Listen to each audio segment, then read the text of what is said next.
And what's up, Parlay P? How we doing, man?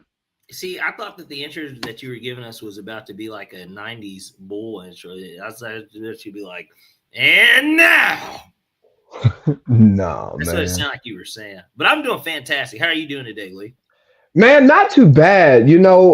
I had a pretty good day until this soundboard thing happened when I was trying to get everything set up and spilled a beer on it. Um, it's not Okay, the I had a first. little bit of delay myself. It's not the first piece of important technology that I spilt booze on and messed it up. What was Sophomore the year at other technology? Sophomore year at Morehouse. I do believe it was sophomore year, maybe junior year. No, it was junior year. I was drinking some wine, Carlos Rossi Sangria to be exact, if you want to call that wine. Sounds like Kool-Aid with liquor, but go ahead. And I spilt it. I was like doing some schoolwork or probably tweeting or something, and I like knocked the glass over, and it just spilled all over my laptop. And then in college, fucking up your laptop is a problem. And I didn't have money to get my laptop fixed, nor did I want to call my mom and ask her for the $1,000 that it would cost to get it fixed because, Well, at that point, she might as well get you a new one. but no, I had active work and papers and I had stuff on. I needed the computer. I didn't Right. need a This new was one. when USBs were no longer. We had cloud. Well, no, this is pre-cloud. This Yeah, so you is didn't have it on a yeah. USB. Well, I didn't have everything on a USB. I didn't have, and so I ended up getting a hard drive after this computer died, and I backed it up, and now I have like so many external hard drives with so much stuff on it because of that. A But lot of long RAM. story short, yeah. But long story short, I did half a semester without a laptop as a like Well, sophomore, no, you junior said in college, sophomore year though, so you weren't into no your junior, junior year. no, no, no. It was Oh, junior year because I wasn't in my major. well, that's when it matters. So I had to like take notes the old-fashioned way, and I would write my papers in the ROTC building. I'll Probably go made just you go to the wasn't unit. the dutious student though. No, No, no, not at all. No. You you're know, Boyd. still fucking around, huh? Well, here's what Boyd said after I graduated. He was like, Adam, when you left, man, my GPA like really went up. I didn't realize you didn't really do shit. I was like, no, bro, I was a poli sci major. Most of the semester, I was supposed to be reading and writing a few papers. So I only worked like junior, senior year when you're deep in your major, I'm only doing work on days that I'm writing papers. Well, shout outs to Boink, just because in general, I understand where he's coming from because that meant that we were in a serious major because we were all in Bank of America where you kind of had to, you could finesse your way, but you had to fucking do work. You had to do work in that building. Hey, look here. I was a part of the second largest department in school. Aren't we the largest? Yeah, niggas go to Morehouse for three things: business, preaching, and politics/law. Yeah, that makes a lot of sense, though. You went for business. I did the politics. Makes a lot of sense. It does. I'm telling you, it makes a ton of sense. Now, back to the beginning of me asking why, when was the first time? I was a little shocked. I thought that you were going to say my sex toy robot. Why would you say that? I don't have a sex toy robot. I know you don't, but we can joke around on this channel. I don't see anything wrong with that. Way to take the fun out of the joke. Hey, you want to hear a funny sex toy story? Yes, I like to laugh. There was a time in my life, and I was in a distance relationship, and so we ordered a molding kit. Oh man, I already know where this is going, but continue, please. It didn't work. We bought like two molding kits, like one for each of us, so we could, take it with us. Make the Oh, you did it FaceTime. before you left. Yeah. Like, well, no, It like wasn't like I went delivered like sent. like so we I don't know if I think we maybe had them delivered to me, maybe her, I don't remember. And then like I flew out there and then we hung out for a long weekend and then before we left we were gonna do make our toys for each other. Yeah, we fucked up and we didn't make the toys. It just didn't work. I have never used a sex toy. Me neither. Well, you tried to. Well, yes, but I was in a relationship and we weren't in the same geographic location, and we wanted to simulate as much as possible so we But could you used it then. maintain. You used it. It just didn't work. No. Like I'm talking about, like in the molding process, in the drying and all of that. Oh, it never even got completed. We couldn't get it right. Not to throw Mr. Turner's business out there. I'm sure he doesn't mind me sharing this story. I actually went to a sex store with him once and a someone, and basically he bought or she bought the kit. Now, I'm a guy. I don't give a fuck. Like, you know what I'm saying? I don't give a fuck what they do. But it was the idea of how comfortable, and like she's asking me questions. I'm like, well, it's his penis. It's like, like I don't understand why you're asking me about this. But You know what? He's the right guy to go to a sex store with. If you know what I mean, I feel like he knows his way around one. we all, so it wasn't just us three. It wasn't like it was just us three or something. But like, because Justice was with us, and then there was like another chick. I think it might have been another chick. I think it might have been. It was like 6 of us that went in. But none of us, wasn't fucking the other two, nor was Justice. So it's like they're the two that fuck. And so it's kind of like, well, we're just in there. But because we all rode together. And it was an interesting experience. But I know he bought one. I'm sure he could tell you probably a little bit more about how that should work. Or if it did work. I don't know if it worked for him either. I was just there the day they bought it. I was about to say you want me to call him, but our technology's down, so we can't even take phone calls. We can get that in the group chat. I wasn't gonna really call him.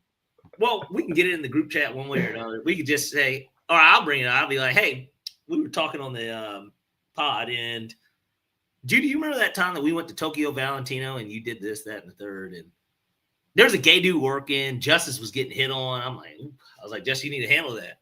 Like, nigga, you need to handle that. But what do you mean handle that? Like, get a handle on him? Get a good grip? He wasn't flirting with me. As far as I'm concerned, I was just there. But I was a guy. I was an NPC. I was hanging out in Buckhead a few months ago. I had a friend in town, actually from New York. Land of the liars. Mm-hmm. And when I was pulling up to the crib that we were all hanging out at, I saw the sex store, and then I saw they got the little ledger. You're right. It's the one right by the strip. It's not a strip club. I know what store you're talking about. It's like right off an exit, right? Yes, that place. That place looks like they have a back room. They do. It's like a strip team. I've never been, but I know where it is. I literally know what you're talking about. And so I thought it seems like they have some entertainment that goes on in there.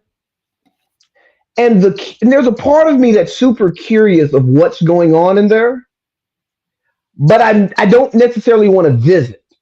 It's either a theater or it is a, like, it's not I don't want to say it's a strip club. I feel like that's the worst. I feel like it's a legal brothel. They got good coded language for it, kind of like the rub and tugs, like the massage. Hell, there's a lot of rub and tugs on that same road.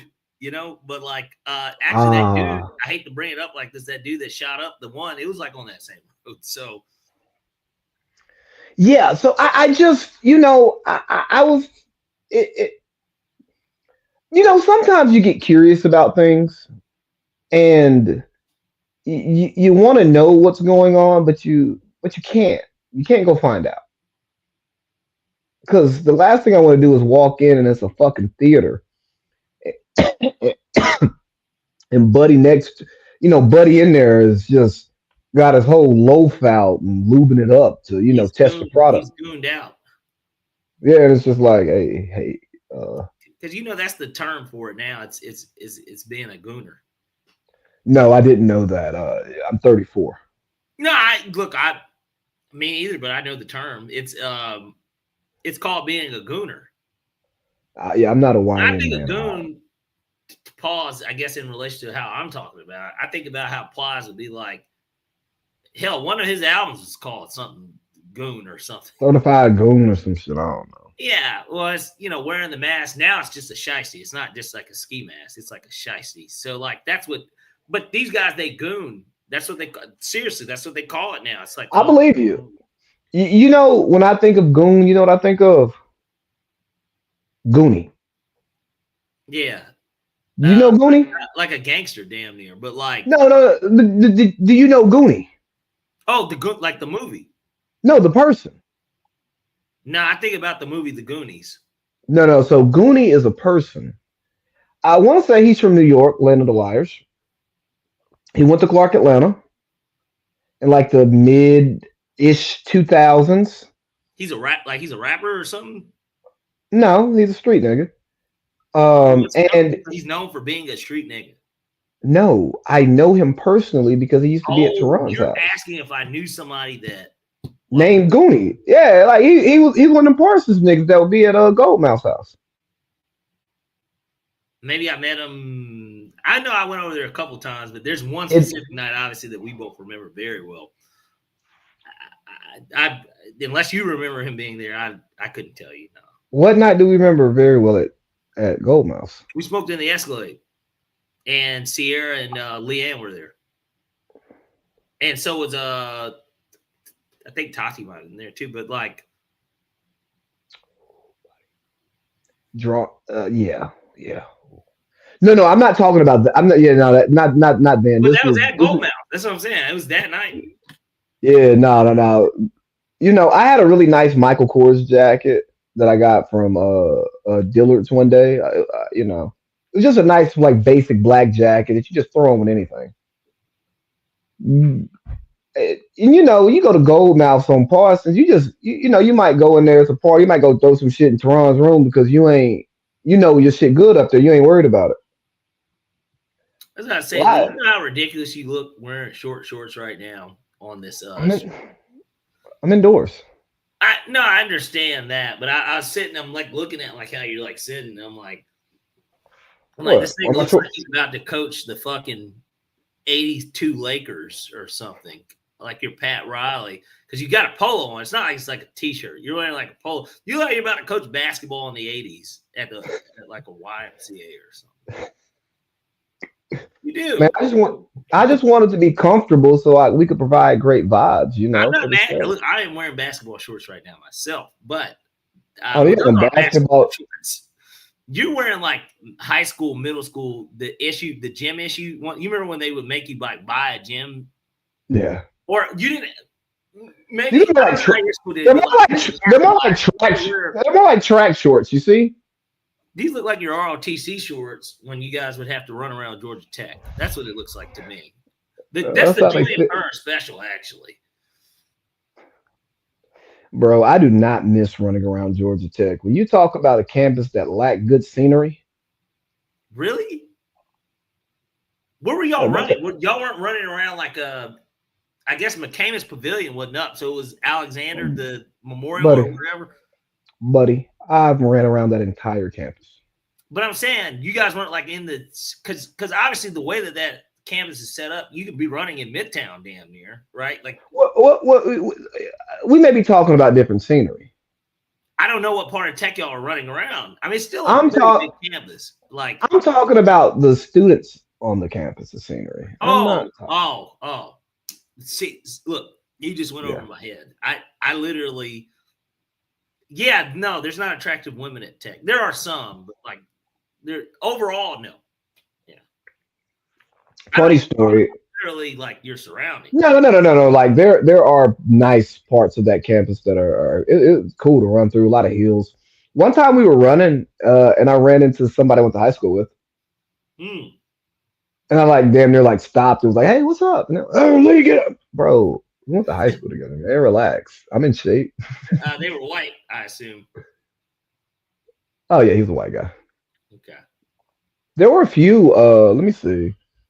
Her, him. Yeah, there were a few people I went to high school with who were on Tech's campus. I actually matched with one on Tinder one time. It was kind of funny. I don't know if it was like a real match or if it was like because I liked hers because I knew her. Just because, like, I want you to know that I saw you on here, Yeah, yeah, yeah. and Like, you both did it for the same reason. yeah, like we had each other's phone numbers and we both knew we were both in Atlanta.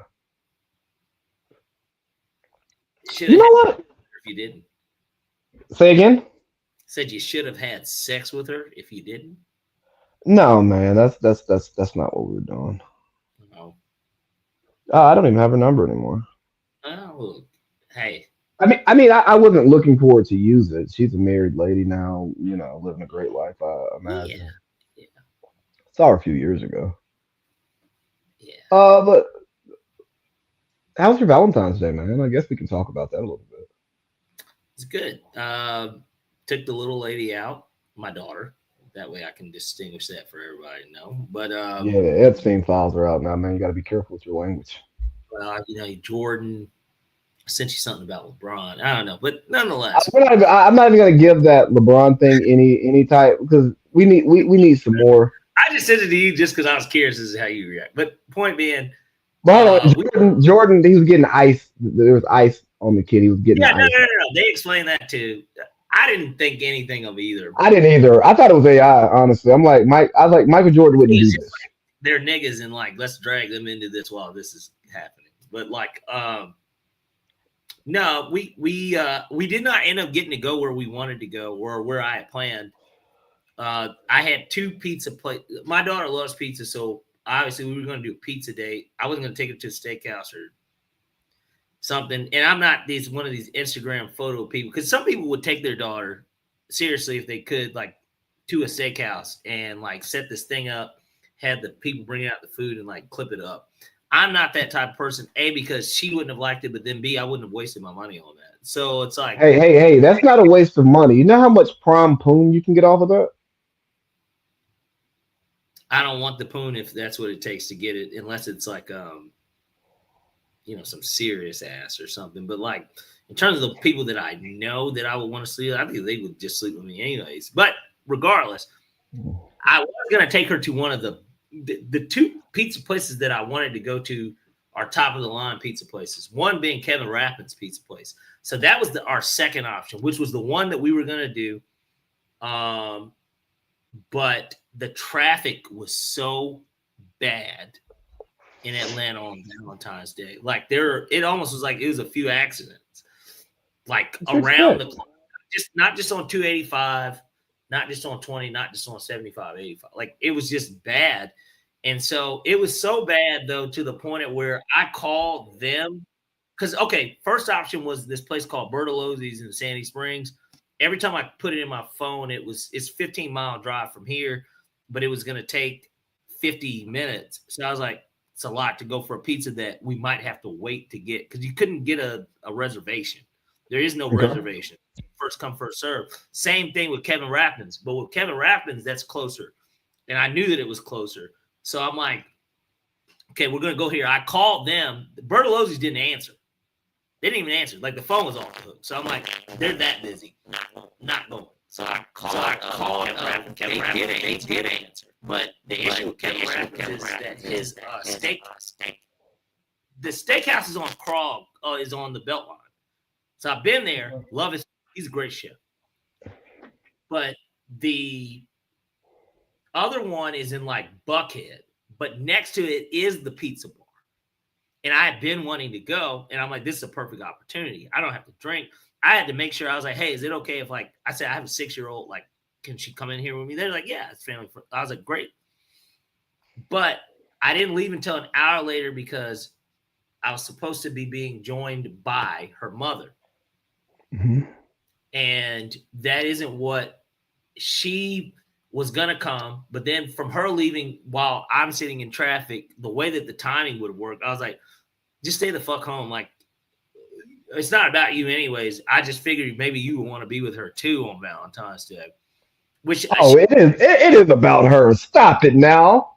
It didn't end up working out, Lee. And so the thing is that while I'm sitting in the traffic, I just like get off at West Paces Ferry, and there were a couple places while I was sitting in it that I looked up pizza place. So we went to this random pizza place. It had a 4.8 out of 5, and it had over 500 reviews. So I'm like, it's probably good.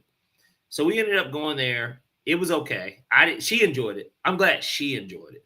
I To mean, me, that's all that matters. No one it cares wasn't about how you felt. I was like, man, I could have ordered a pizza and just brought that shit here and bought her flowers. Honestly, like that's what I thought. But we had a good time. I was just happy to be able to take her out wearing her cute little Valentine's Day fit. Like, that to me is what was Yeah, mattered. Yeah. How about you? that's good. Oh, I went and watched some middle school basketball. They had a local all star game, so I went and watched that. And I kicked it with my mom for like 2 3 hours, and came home, chill, went to sleep. I had to go to work That's Sunday good. morning. That's your first Valentine. Yeah, man. Honestly, it was good. Like it put me in such a good mood, and we had a good time. Cause man, I'm Can't not a take it big for guy. granted. Look, can't take it for granted. I think about the I don't even it's so funny. Like I mean I think about my mom, but like I don't like in a weird way I don't really think about it like that in a sense of Mhm. let me tell you something that came up because we did, and which I guess we transition this into basketball because it was All Star Weekend. But one of the most You memorable. really shitted on my transition. Fuck. Well, no, well I was And gonna bring it up because I had a good one too. it incorporates the two dead people in my life in my immediate family, literally. So, and I'm sure I've told the story about how I have gone to an All Star game. But the thing is that the story heading into it, my mom, so at our school, at my elementary school, they had something where, normally the kids do stuff for their parents and then you bring it home. Hmm. They pick you up, you can give them your car, like, I love you so much, all this. So it was a complete opposite one year. And it just so happened to be that year, it was 2003. And like, so my mom wrote me a very personal letter that I don't have anymore that I tried to keep for as long as I could. I don't know if I lost it. But she wrote me a letter, just basically telling me how much she loved me, just like any other parent would do. Hmm. And but in the letter, as I'm reading it, because I didn't read it until I was at school. Like it's at school when you read it. Hmm. And she told me that she got me tickets to the NBA All-Star game. And like I'm 9, gonna be 10 that year, but I'm 9. And now she knows I love basketball, like I always have.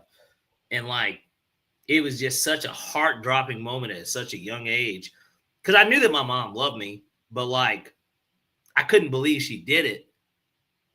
And the idea that it was Michael Jordan's last All-Star game, I went with Laris. That's who I went with. I have a picture. I still have the picture to this day. I have the picture on my phone right now.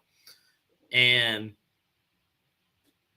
I can't, I couldn't think of. I was like, I'll never get a better Valentine's Day gift than this. Even at 9, like I felt that way. I felt like I don't know if anyone can love me more than this. And it's just a fucking basketball game, but like it meant so much to me, and it was probably the first major sporting event I had ever been to, and it's Nigga, something. you went to a Falcons game 2 days after you were born. No, but this was the first major. I think And going it's an to NBA I All-Star. think yeah, but I think going to any game is a major sporting event, man. Yes, they're all major sporting Because events, but you know what? but hold on, no, but I have to And that say it game doesn't because mean anything. It doesn't even well, count. hold on, shit. But don't don't marginalize just going to a game because, bro, I talk to people all the time who've like never been to a Falcons game, never been to a Hawks game, and yes, going to the All Star game is way different than going to a regular game. Not many people can say they've gone to All Star games, World Series, Super That is Bowls, a hard. NBA That is Finals, but like going to any game, that's a major sporting event. Like, bro, there's no, and there's I'm not thousands of shitting sporting on the events. idea of. anything that's not. No. This isn't for you. I'm not telling you that. It's just more so just as a conversation piece. But since we're here talking about the All Star game and sporting events, this is what Valentine's Day is really about. President's Day weekend, Valentine's weekend. It's really about the NBA All Star weekend. Well, it used to be. It used to be 3 nights of stuff. Friday night you kind of have the celebrity game on in the background. T.O. might dunk or something, so it's worth watching. Chris Tucker play a little basketball, and then Saturday night was always fun. Then you have the game on Sunday. What were your thoughts on All Star Weekend this year? So, I thought it was the best one since. You could argue it was The better. weekend? You could argue it was better than even when once Kobe died and they did the 20. Hold on, the entire weekend. Oh no. Well, I'm talking about the game. But okay. Well, but the game is the last part. Nobody pays let's attention to Friday night is so irrelevant. It's like it's always kind of even when it was good, when All-Star Weekend was good, Friday night had been irrelevant. And with the way that the NBA manages injuries, Cooper Flag wasn't going to be in that. Now it's called the Rising Stars Challenge, but it used to be the Got Milk Rookie Challenge, right? So now, hold on. No, it used to just be the rookie sophomore game. Let's not use the Got Milk Rookie Challenge. That's what for a period of time when Got Milk sponsored. Yes, prior to the Rising Stars, it was the rookie sophomore whatever. Yeah, it's a rookie sophomore. But Got Milk Rookie Challenge, it was still sophomores in the game. It just was called the Got Milk Rookie Challenge. I know, but that was only for a MVP. Yeah, that was for a period of time when Got Milk sponsored. It was the rookie sophomore game. That's what it is. It's not the Got Milk Rookie Challenge. Nobody fucking says that. It's the fucking rookie sophomore game. That's how I always view it. But the thing is that that game is always kind of irrelevant. I'm glad VJ Edgecombe did his thing. First of all, timeout. Let's look at it from the get-go. Every night, everything started at 5. Even the night of the Valentine's Day. Hey, just stay. Hold on, stay. Just stay here. Don't bounce around. Just stay on the topic. We're hitting everything. We're gonna talk. I didn't realize that this stuff was still on. I didn't realize that it was on even when it was on. So that's another NBA problem, which we'll get to. But like Friday night, didn't know about it. I watched a tad bit of the celebrity game just because Miami, Ohio was playing. I had money on it. So I knew that game was coming on right after the celebrity game. Saturday night, again, it was Valentine's Day. I didn't even know that it was on. Like, I really didn't know it was on until I got on Instagram and I saw that Con Knipple they were showing 3-point highlights. I was like, oh, this shit's on. I turned it on before we left. I got to see the 3-point shootout. I'm glad Dame was in it and that he won. It was good because in a weird way, me and Justice had talked about it earlier in the day. I figured that he could win. I thought he could win. Well, yeah, all he does is shoot. He can't fucking play basketball. Well, and that's the point. And then actually, he doesn't even have to use as much. Like, it's more of a lazy shot because of his injury. I wouldn't go that far because you can't lazy shoot a 3-point. But you can't lazy shoot that many shots and that many rounds. Like, you're gonna get that tired. Moving around the arc. I'm not saying it's the most moving he had done, but in terms of quick shooting, no, no, it's not. Quick shooting. You can't say that. You can't say that. You don't know what he's done. You ain't been in the gym with him. But so you can't say that. But it's a poorly informed one to say that that's the quickest. You don't fucking know. He trained for it, so he's been doing that at the least, and he probably has done more because he would have to have done more for them to feel comfortable with him doing that on that stage.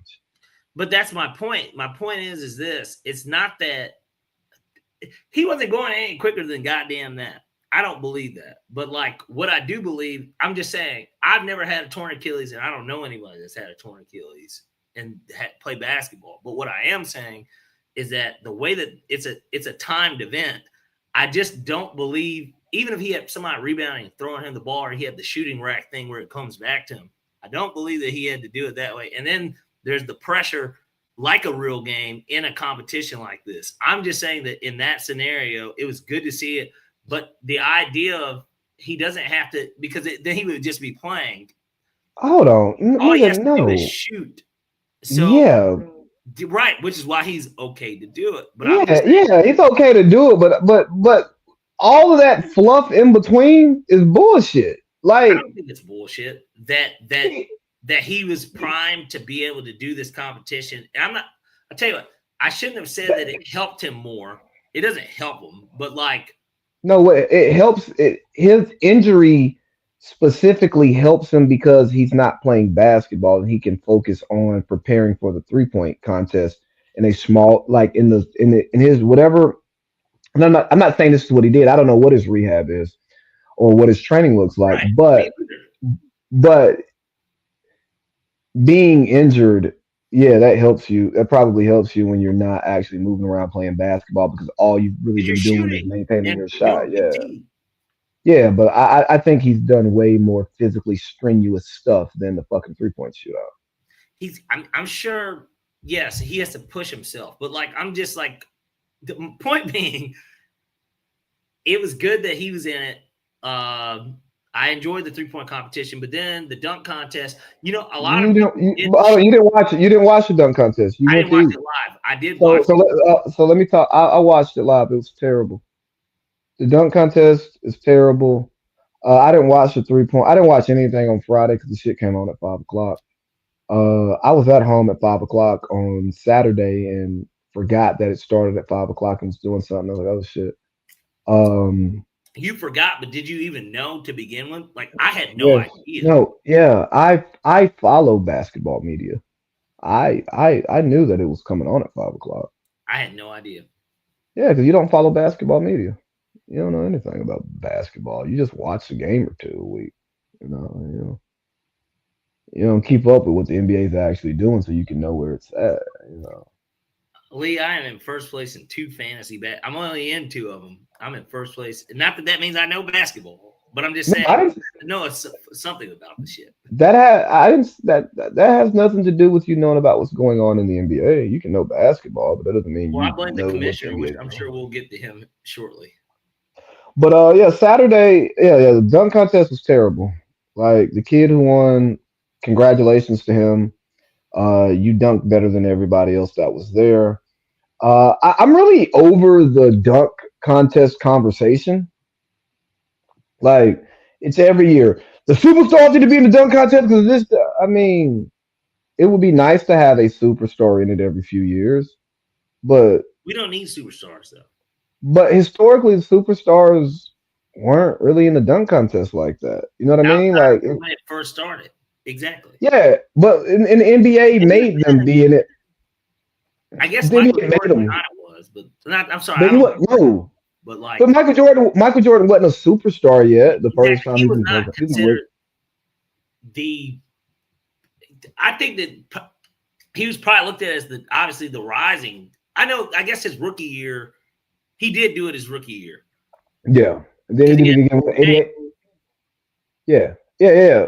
But yeah, you're about hold on. You're about to go on a diatribe in the middle of mine, so I'm gonna finish mine first. Go ahead, do yours. I'm sorry. But it's not really been superstar driven ever. You've had guys who were emerging stars who were in it, but then after the beginning of your career, for the most part, you don't do it. MJ did it, I think, 3 times, like 82, 84, and like 88 or some shit like that.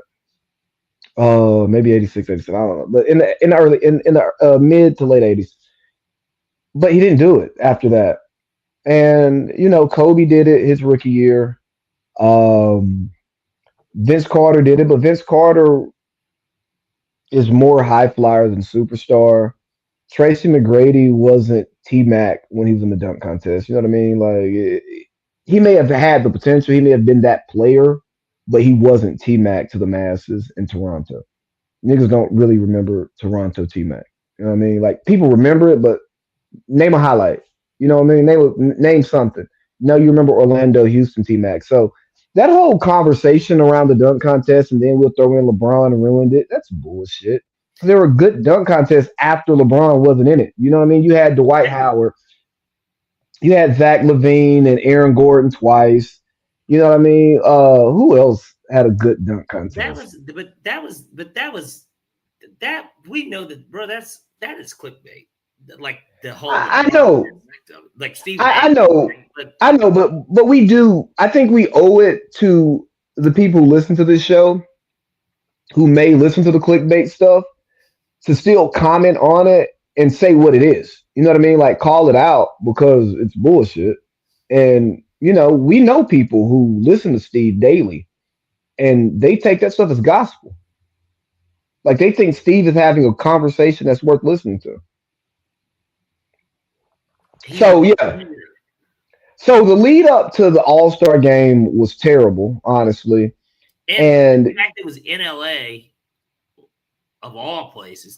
We were in LA for the last All-Star game in LA. Fun fact for those that didn't know. I actually, it came up in my memories too that I took those pictures of you. I was on the ground. Of yeah, you up under that's like nice. the Shaq The statue. Shaq statue, yeah, I appreciate that. That was great. Yeah, But it popped up on my Snapchat. It's like, oh man. so yeah, people weren't people weren't high on the game coming into it. Victor Wembanyama is going to get a lot of credit for bringing the intensity. But they lost both fucking games, so let's just hop off of Wemby real He quick. played out of his. He played well though in that the Yeah, but Wemby's getting all the credit for everybody playing hard, and that's not really how it works. but the MVP is the one that said Wemby set the tone. I got you, but Do you know what the, did you I watched did you see the first play of the game? I saw the highlight. I was at work when it came on. I The get first it. I'm play not. I'm was hold on on. the Hold on. God damn it! Shit. I'm not saying that Wemby didn't set the tone, all of that stuff. But one person setting the tone, one person playing hard, setting the tone, cool. That don't mean that the old niggas gonna come out there and play hard. You know what I'm saying? Like Joker didn't play hard. and we saw that in the final game. Yeah, Luca didn't play hard. Did Luca play? He did. Him and Jokic played Exactly. like they were But they didn't play they were hard. So nice. Yes. yeah, they didn't play hard. Giannis plays hard every year. When Westbrook was an All Star, he played hard every year. Other people didn't play hard for whatever reasons, whether it was silver in their ear, whether it was just the media pressure, this, that, and the third. But guys played hard, and I think another important piece about guys not playing hard in the All Star game. Gilbert Arenas talked about this. Guys show up sometimes wanting to play hard, and then the way the game is officiated, it's officiated like a pickup game. So you go to the basket hard one time, and then the big man is like, "Hey, nah, we ain't doing that." You get foul hard, and they ain't calling fouls. It's like, "Hey, I'm not gonna get hurt for a game that doesn't matter."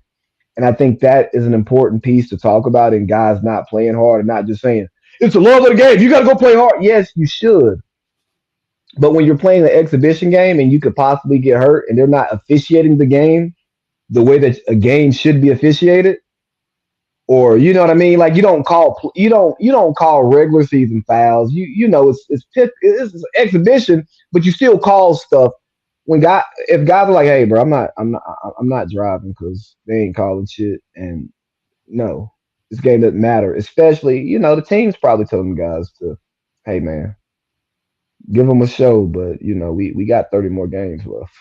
we got a championship to go try to win. That's what I thought that was more of anyways, but I thought that the intensity was still there, especially in those last 2 minutes, because you know what's at stake and how much time is left. But the thing is, the first three games were pretty good. Obviously the last one was a dud, but you get some special moments out of it, and I think that's all people really want. We don't even necessarily, as long as it's close and you guys act like you care, everybody will be tuned in. Kawhi Leonard going on arguably maybe the hottest shooting streak, and he's also playing better than anyone currently since Thanksgiving. He's played damn near better than anyone in the NBA anyways, but the streak that he goes on in the third game, third quarter. He scores 31 points. He misses like once or twice. That's what we want to see, though. You do want to see that. And you want to see Ant shooting in KD and LeBron's face. You want to see Wemby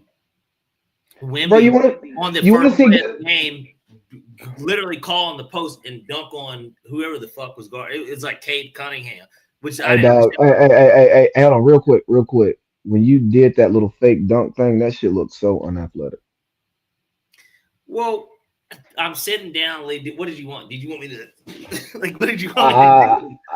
I don't know. Just look like a nigga that's Carl Anthony Towns doing stuff, but my goodness, just look like I didn't say you look like Cat. I just say look like you done dunked before or some shit. You know. I've dunked a basketball. I've never had a two-handed dunk. I've dunked it with one hand though. You've never dunked with two hands? No, I never. The people don't realize how much harder it is to dunk with two hands. You can get with one. I've caught an alley oop. It's easier to dunk with two hands. I disagree. I miss the point being, it's easier to flush with one because if the tip of your fingers, depending on how you hold the ball, because I'm not. See, you're talking about guys who can't get above the rim. Look, I've caught an alley-oop at Morehouse College, of all places. This is the first time I ever caught an alley-oop. I think that, look, fuck that. This is what I'm saying. The All-Star game was significantly – no, I flushed it. Like, I clean flushed, too. Because when tell you what, let's talk about that. I think catching an alley-oop, if the timing is right, is easier than dunking, period. Because as long as you can jump really high or high enough and you got the coordination, you can just throw it. Most people call oops before they actually like just jumped up and dunked the ball into the basket. Yeah, because you got to clear it. Like, you don't even necessarily – it's not even like a tip in or something with an alley-oop. But I guess the point is your fingers can do the dunking as opposed to your palm.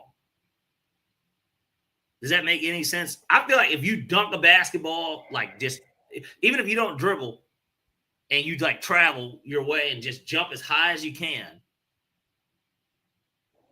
your wrist needs to be above the rim.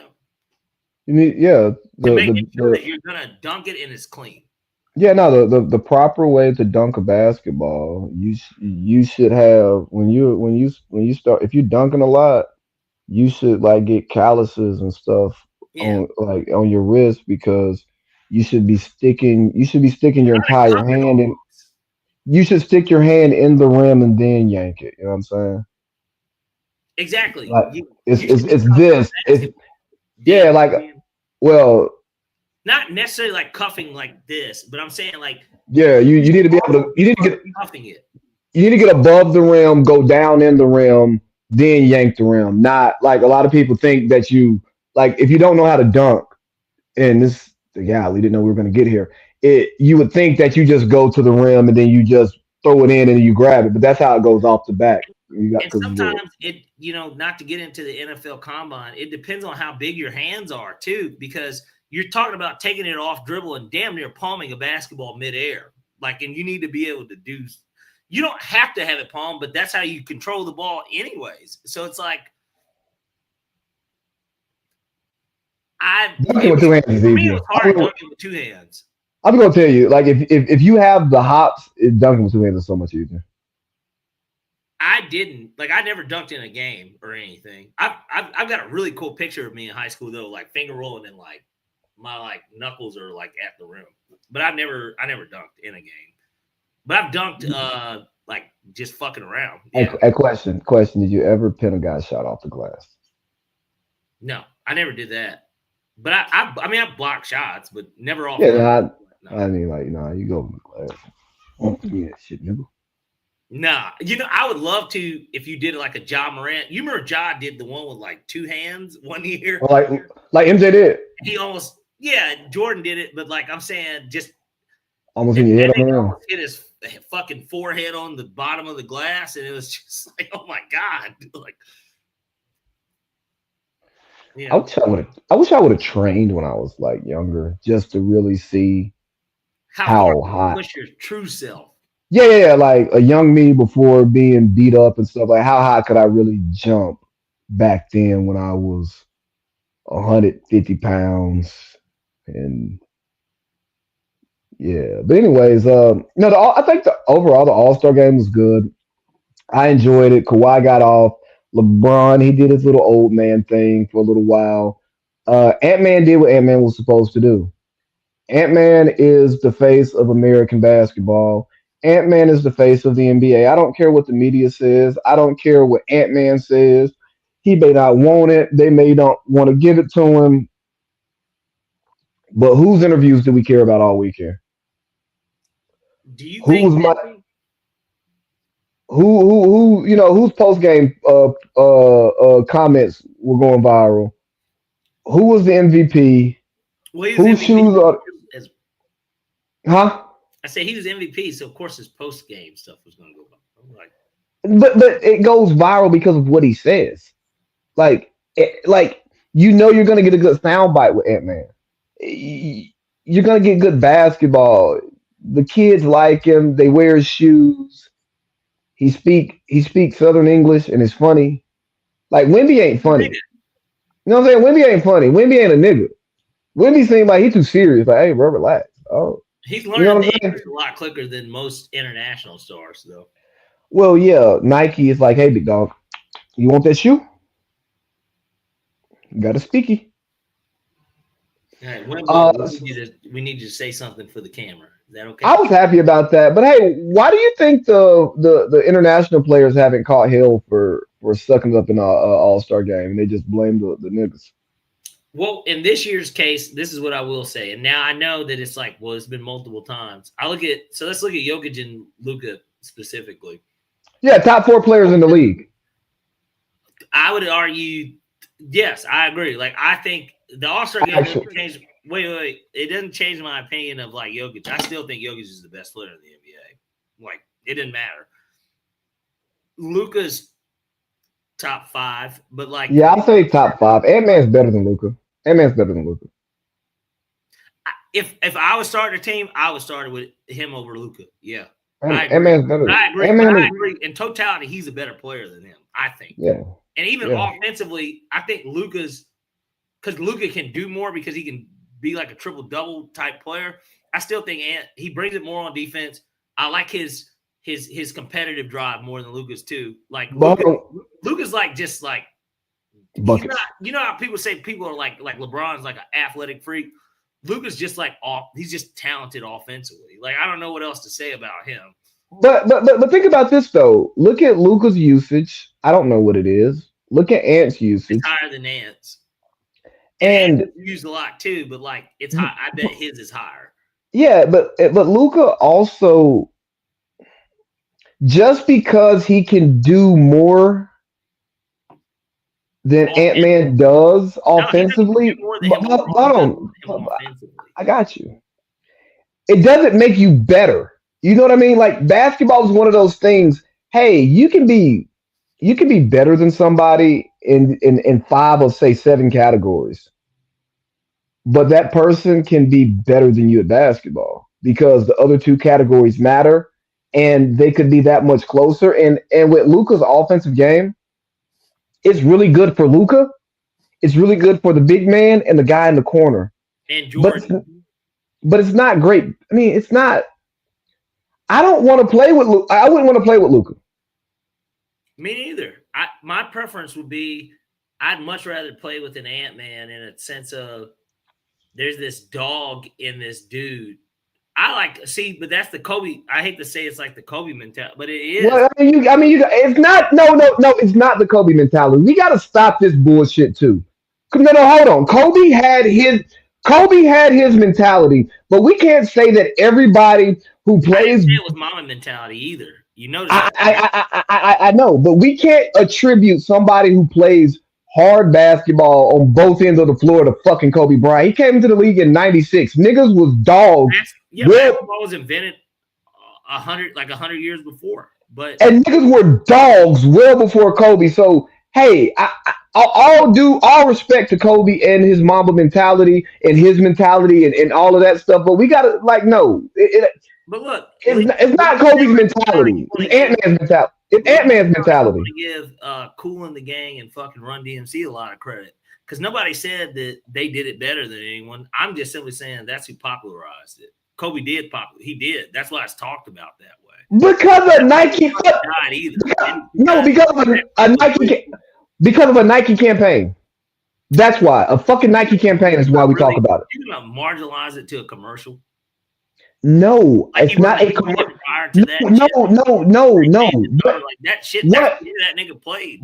But what made it a thing? Kobe's mentality. What made it a thing? A marketing thing. Something we talk about. A talking point. His mentality is around a Nike campaign. The Kobe system.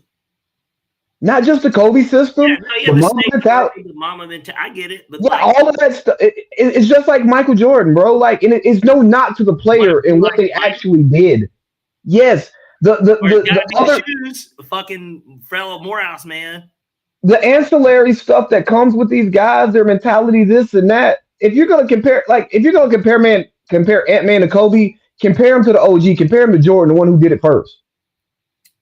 I compare him to Kobe more so because you have to. You don't remember the last shot. You probably didn't even watch it. My point. I didn't. Well, even if I watched it, I don't remember it. I've seen it thousands of times, just like everybody else. But you didn't watch it live. That's different. All right. The point is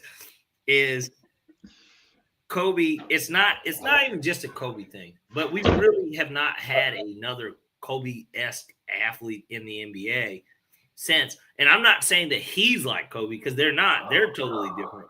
They're all Anthony Edwards is the first Anthony Edwards. But all I am saying is this. It's hard to find a person that is vocally competitive. And I like him more because I know where he's from. I know where that nigga went to fucking schools. Fuck where Thurl, like over here. I'm saying the fact he went to my rival high school. Yeah, get back to this. Fuck that. Get back to this vocally competitive shit so I can poke holes in it.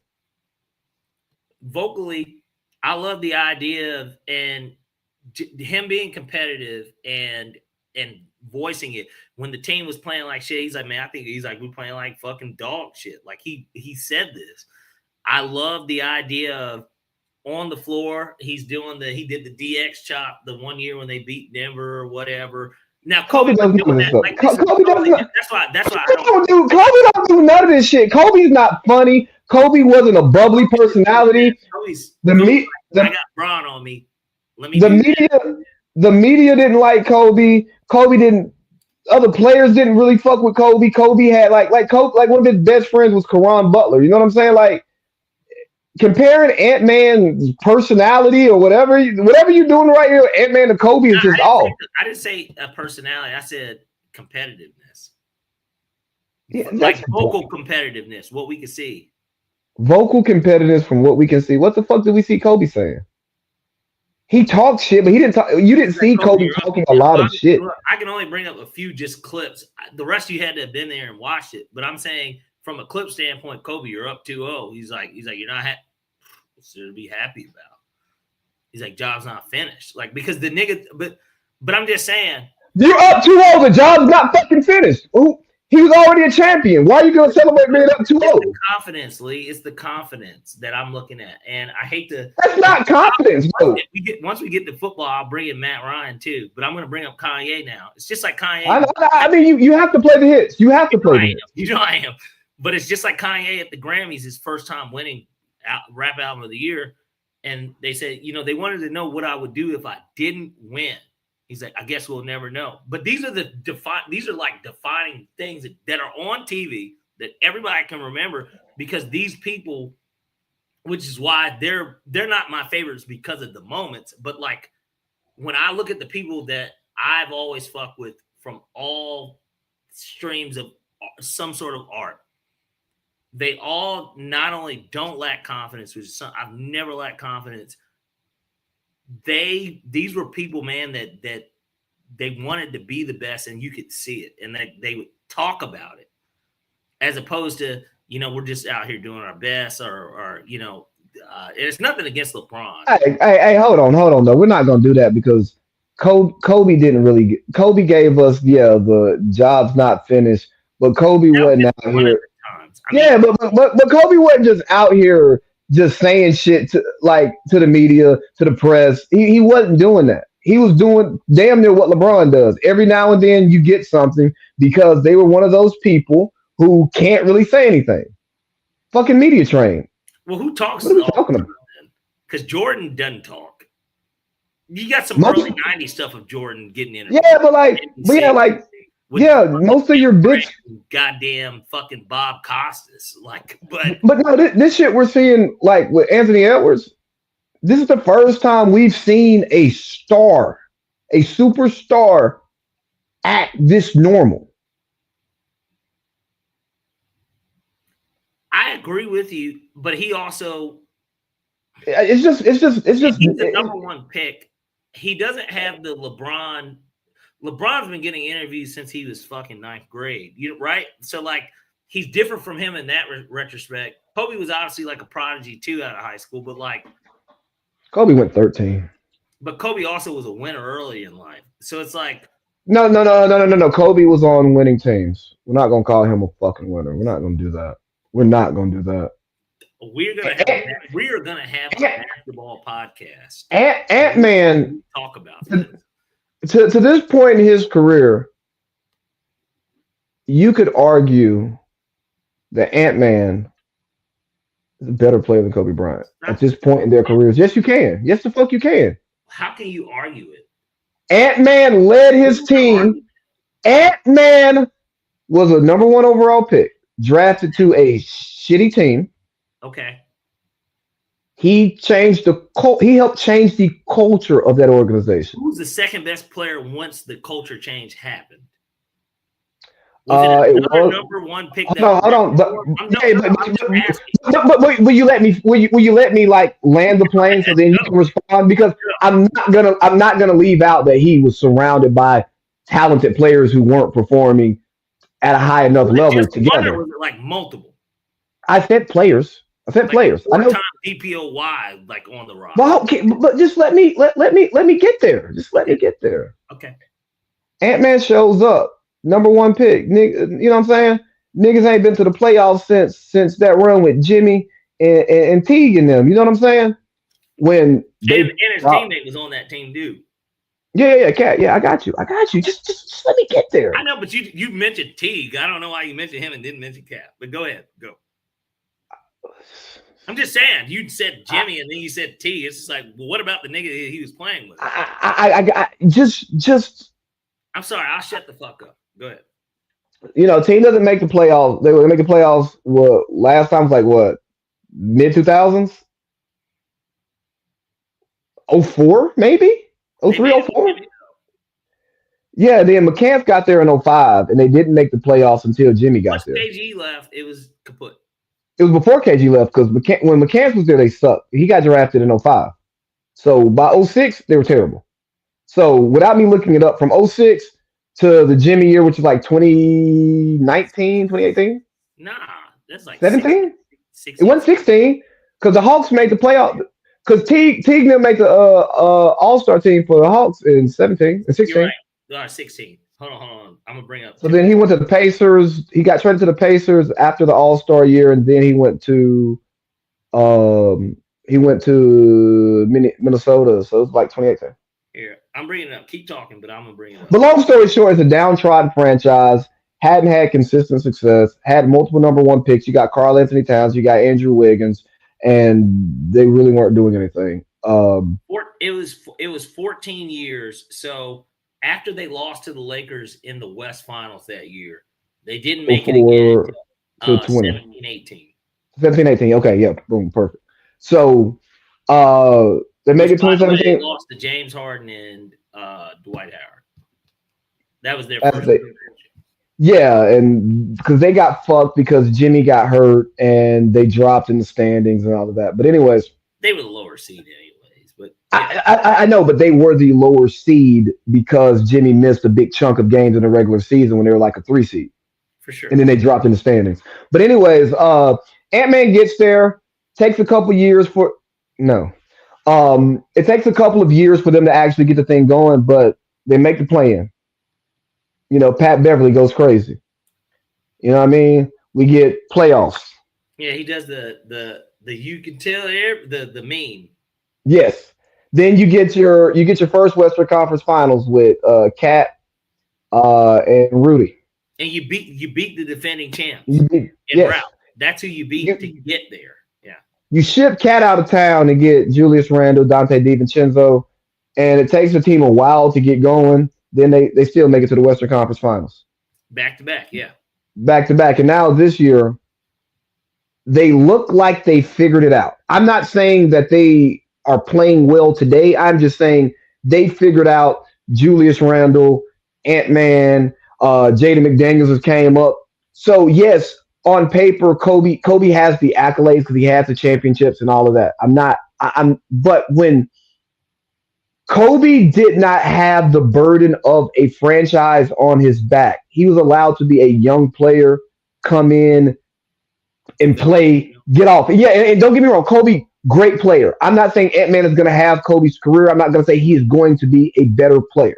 I'm not going to say that. I understand what you're saying. All I'm saying is that a guy who had the burden of a franchise on his back at the beginning of his career was able to actually develop, turn that around, and now we take Minnesota seriously. And honestly, if Ant-Man wasn't in Minnesota, if Ant-Man was doing this shit for the Knicks, he would already win MVP. If we're being dead serious. So look, you just diverted that conversation by throwing that in there at the end. No. But that wasn't a side. No, I wasn't saying you were doing it for that purpose. I'm just saying what I was thinking about while I was listening is I don't think that we'll never know in terms we'll never know. It's better at a certain time because Kobe did have Shaq, but I'm just saying Kobe also, which is why we got to do a whole basketball podcast because everybody acts like Kobe in 01, 2000, 01 and 02. Like he wasn't averaging 30 in the playoffs. No. To make it, they're like, well, Shaq won MVP in 2000. But he won Finals MVP all three. But hold on, that's not my argument. I am talking about being responsible. Know what Kobe would have looked like by himself if just like how T-Mac's like if I would have titles with Shaq too. Like T-Mac would have won titles with Shaq. In Orlando, I bet Doc Rivers probably would have won more playoff games prior to T-Mac. I doubt it. To Boston, like you know what I mean? No, you can't. No. We're not going to do that because take the Sixers to the finals. You don't think Kobe would have been able to done the same? No, I don't. Draft class. I don't. Nigga, I watched Kobe after Shaq left.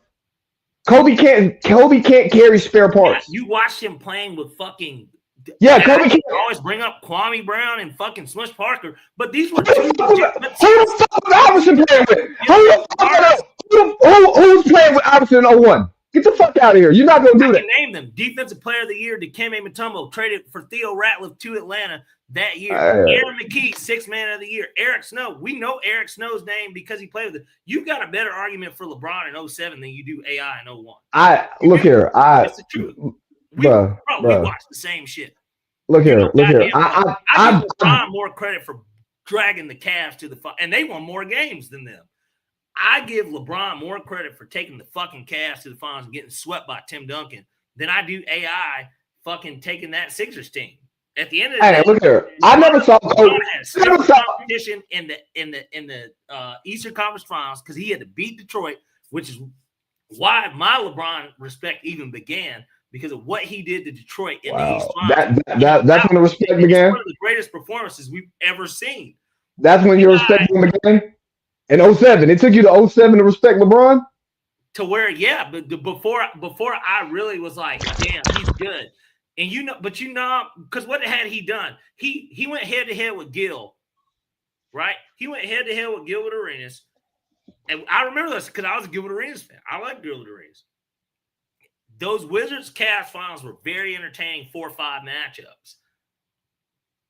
LeBron, they brought in Larry Hughes, they brought in Mo Williams. You know, he had Delonte West. Hey, look here. Who was also an all-star. He's a one-time all-star, but he was fucking all-star. People act like Zydrunas Ilgauskas was not one of these European players too. I mean, you're making this team sound so much better than the goddamn. No, the Sixers team might have not had a bench, but like AI. For one, Larry Brown was the coach. Let's start it. Mike Brown versus Larry Brown. I'm gonna take Larry Brown. Dikembe Mutombo is a Hall of Famer, so AI played with a Hall of Famer who couldn't get him a bucket. Who provided no offensive. It goes to the Shaq argument. Who the fuck was Shaq playing against this entire time? Who the fuck were the centers? There weren't any. No. Hey, no. T-Mac can say, "Oh, if the centers couldn't do nothing. The centers couldn't do nothing with him." It's because you were Kobe's peer. All these dudes, AI, they're all the same position as Kobe. But when we look at who the fuck Shaq played, Dikembe Mutombo was the best center in the NBA. Post David Robinson was on his last leg, bro. At the end. He was Dikembe was never the best center in the league. Yeah, Shaq always was. I'm saying that he was second. He was second, bro. From 01 on, Dikembe, it was a revolving door. But I'm just saying that there weren't any bona fide centers. There were plenty of fucking guards and wings that would be the Kobe comp at the time. There weren't any in the fucking 2000s, bro. Yao Ming was supposed to have been that person, and he was never healthy. And then even when he was healthy, Yao Ming was not better than Shaq. He might get more votes in an all-star game to start over him, but, like, he was never better than Shaq. Then Dwight Howard comes along. Shaq did not have any fucking competition. By that time, Pat Ewing, Akeem Olajuwon, David Robinson were all out of the picture. When Shaq became an MVP, who's the best center in the NBA outside of Shaq in 2000? Let's look it up. Was it Dale? Who the fuck was the best center? No, hey, let me tell you. You asked a fucking question. It was Shaq, Dwight Howard, Yao Ming, and Ben Wallace. Okay, and Shaq if Dwight would be second on that list, and you tell me, show me with your hands, what's the margin between Shaq and Dwight Howard? It's a very big margin. It's not even that close. And think about it, Dwight's a 4-time DPOY. It ain't even close. That shit's not close in reality. Stop it. You're not going to disrespect Well, show me with your hand. How close? You're saying it's this? What are you saying? I'm not saying it's that. I'm not saying it's that. I think it's this. Yeah. It's not. Bro, Shaq was way better than Dwight. I'm not arguing that, but like, I'm not even gonna say way better. Go through history. But go through history and tell me who's gonna give Lakers Shaq a problem on the defensive end. When Shaq is on offense, who's gonna give Lakers Shaq? The point is that Dikembe, right, at the time, he's one of the best dog food, and he was fucking dog food. He fucked him. Yes, he did fuck him. Yes, he was dog food. But all I'm saying is that Shaq's dominance began when the great centers went away. Shaq's the last of a dying breed, if we really want to look at it. Because as good as Dwight is, he's also, I mean, Shaq's an athletic center, certainly in his prime. But like, don't even try to disrespect Dwight like that. Athletic prime, he's a Magic player. And but like, right? But don't try to downplay what Dwight was. Shaq's not athletic. No, I'm not talking about Shaq. I'm talking about Dwight. You about to shit on Dwight? I'm not shitting on Dwight. What I'm saying is that Dwight Howard wasn't. Would you look at him as a traditional center, a traditional one? In today's game, yes. No, he was a traditional center when he came into the league, and then the game started changing. Post moves like them dudes. He's not like any of the other great centers. He, to me, was the hybrid He wasn't. He couldn't shoot or anything, obviously, but like he did He, everything no, else. he no, he wasn't allowed to. Maybe so, but well, okay. Well, even if he wasn't allowed to, the point is that that's what it was. That is what Yeah, it but was. but you gotta That's why I'm understand. saying he's a hot. Like he's not like them. He's But a he great played, player. He's just not them. bro. Bro, the nigga scored on the block. What are you talking about? Dwight Howard's career high for points is probably in a season 23 or 24. I'd be shocked if it was above 24. If he Yeah, ever had a 25 a game season, I'd be yeah, shocked. but the league wasn't playing through centers like by the time Dwight Howard became a guy. That's fine, but that doesn't change. That doesn't change what I'm saying about the Shaq No, era. I'm not saying it to change what you're saying. I'm just telling you what you're saying is I'm not going to say it's wrong. I just think, yeah, I just don't agree with it. That's fine, but that's why we have this podcast because But hold on, but hold on. You was trying to throw some smut on Shaq and his dominance and all of that shit. when Shaq's did I throw smut on it? talking about some Shaq and when the league was when the Senators left the league. Hey, bro, that nigga averaged 23 as a rookie. He was seventh in MVP vote and averaged 29 in his second year. Nobody said that he wasn't good. And 29 in his third year, 27 in his fourth year, and 26 his first year with the Lakers, and 28 with the Lakers, and 26 with the Lakers, then 30 with the Lakers, and 29 with the Lakers, and what year 27 did he with the start Lakers. averaging 30? Was it 99, 2000? Yes or no? That was 29.7. But his first 29, 29.3 was 93, 94. Then he did it again in 94, 95. I get that. He's the focal point. Bad for a new franchise. I'm asking, when it went back up, was that the year that he won MVP? Yeah. When everybody was fucking done, that was a center. Yeah, but the years in between his MVP there were good years. I'm not disputing Shaq. I'm 27, 26, 28, 26. Stop it. I don't dispute Shaq. The competition didn't matter. It did fucking matter. No, it didn't. Win beforehand. Like that's why Penny Hardaway isn't Kobe Bryant. We could compare these guys to the Oklahoma State Thunder and being like, oh, they were young, right? You could say, well, it was Penny's third year, Shaq's fourth or third, second, fourth, whatever year they were when they played the. Yeah, who wins championships that year in that point in their career?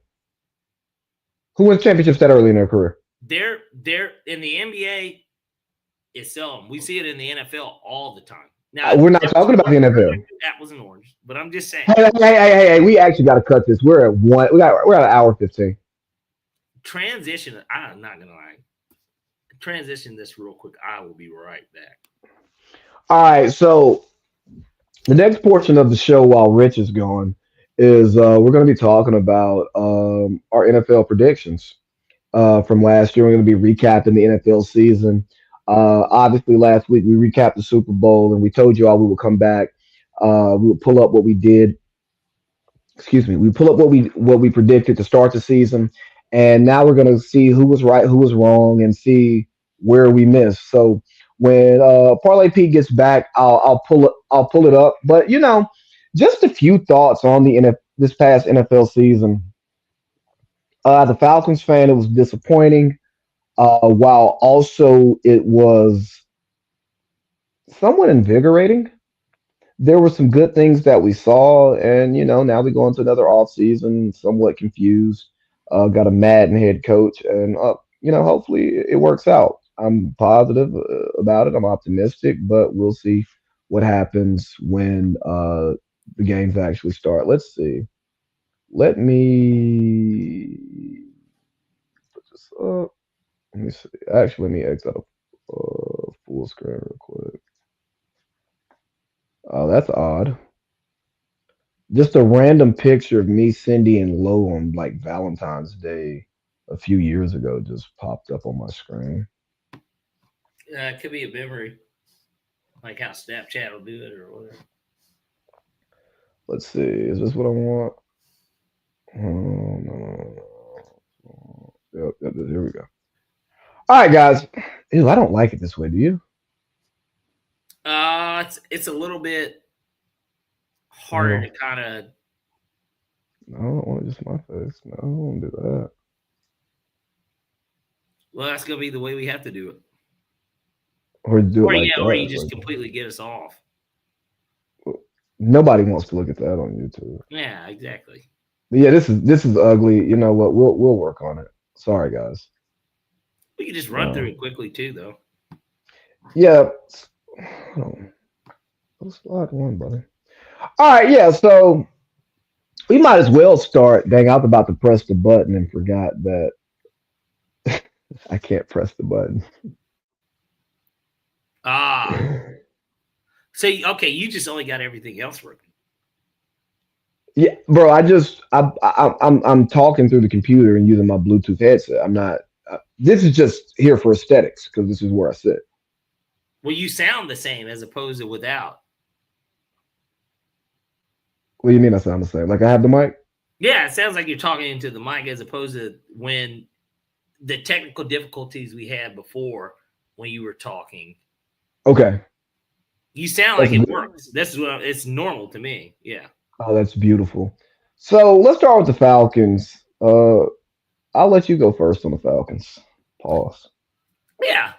Just to recap kind of our football year here. I obviously chose the home team to, do what they hadn't done in a long time. And of course, I'm disappointed as I have been the last 8 years. But actually, well, 9 if we're talking about winning the division, but 8 in terms of just making the playoffs. Period. But according to the receipts that we got here, I said that we would win the division, which we did tie for first. So I don't feel as bad from the prediction standpoint. I guess I said we would win it as opposed to we will be in first. But, I can try and nigger rig it the best that I can. But I did say that we were dark horse Super Bowl contenders. And I think that obviously we weren't, but we showed flashes of it because we beat good football teams that were playing in the second round of the playoffs this year and third even. These were teams that we beat. We just couldn't beat that one team in our division who played in the first round of the playoffs. If we would have beat them one time, we would have been in the playoffs. If we beat the Jets, we would have been in. Like, and Damn. it's No, just, we beat the no, no, Dolphins without Mike. no. I'm not going to talk about them. I'm going to talk Well, the about the Jets game, division. you can. No, for me, it's the division because it's about winning the freaking division. You're right. Beating the teams in your division is what matters. And last year we were 4-2 in that. What were we this year? 2-4. Beat the Saints twice, and we beat Tampa once. We were 3-3. That's right, 3-3. So yeah, if we went 4-2 again, we win a division, which gets to your first point that we have here: competitive if pass rush hits, which it did. Were we competitive? Yeah, I guess I mean, we were tied for first, and it didn't feel like it because of the arc of the season. But I mean, we were competitive against the Patriots. We were competitive against the 49ers. Uh, those were good teams. You know what I mean? We beat the Bills. Who else did we beat? Though we beat the Rams. Yeah, we beat the Rams. So yeah, the pass rush worked.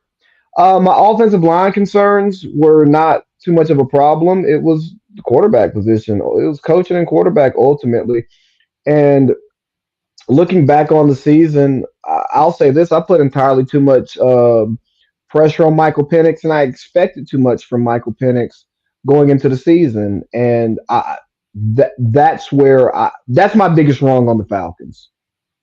Um, just being wrong about the quarterback and how my expectations of the quarterback, the whole thing. You know what I mean?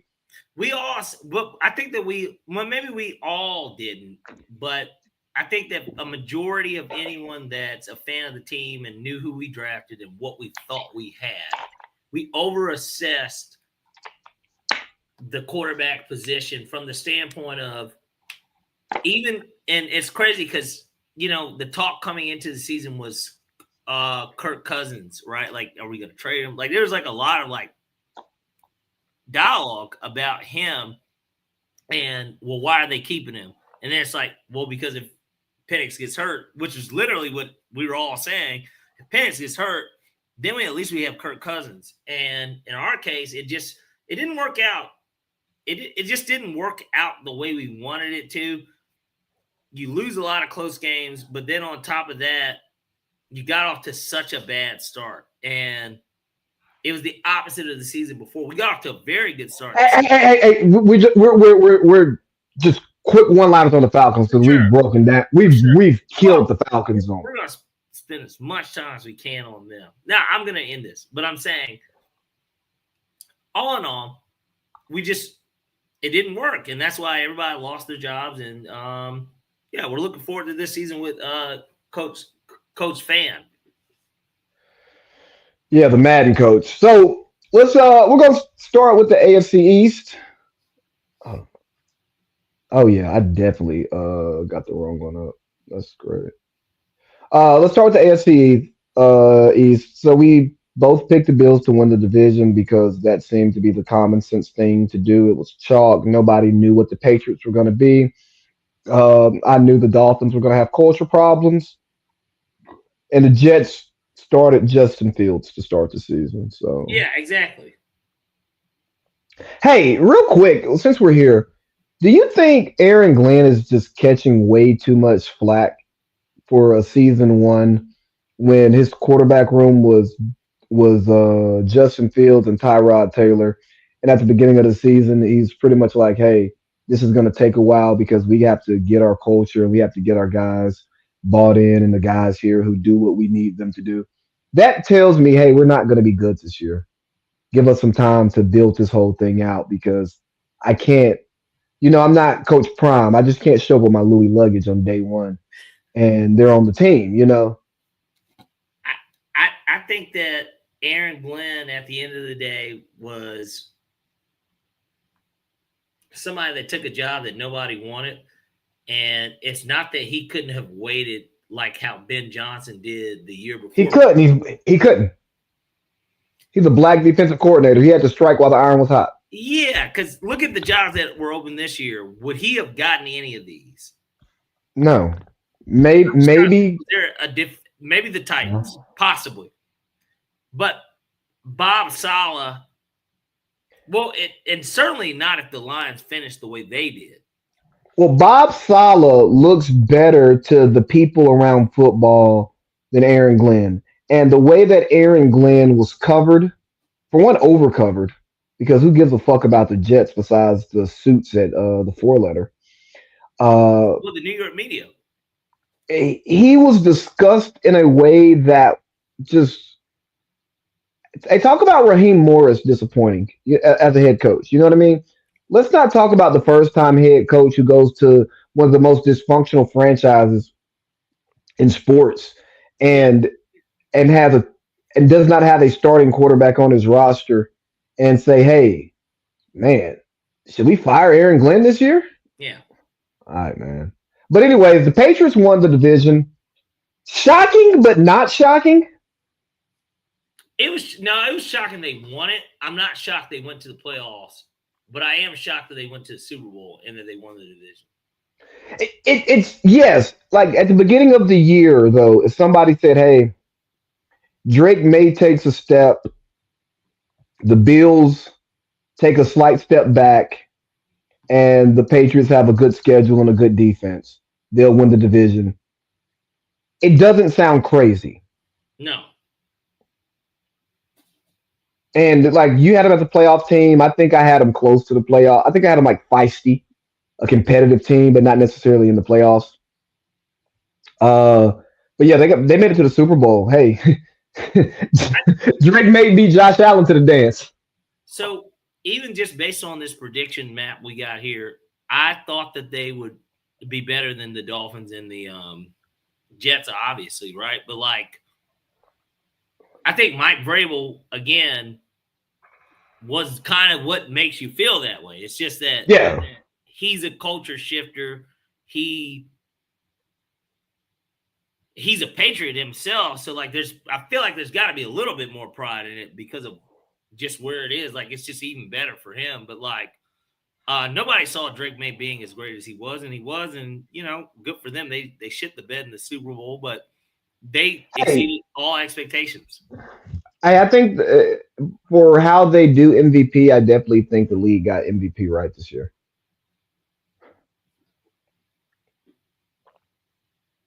I mean, I'm just saying Matthew Stafford over One Drake vote May. off, right? Like from it, like Yeah, being that. a tie. And That the guy that Justin. voted the first place vote for,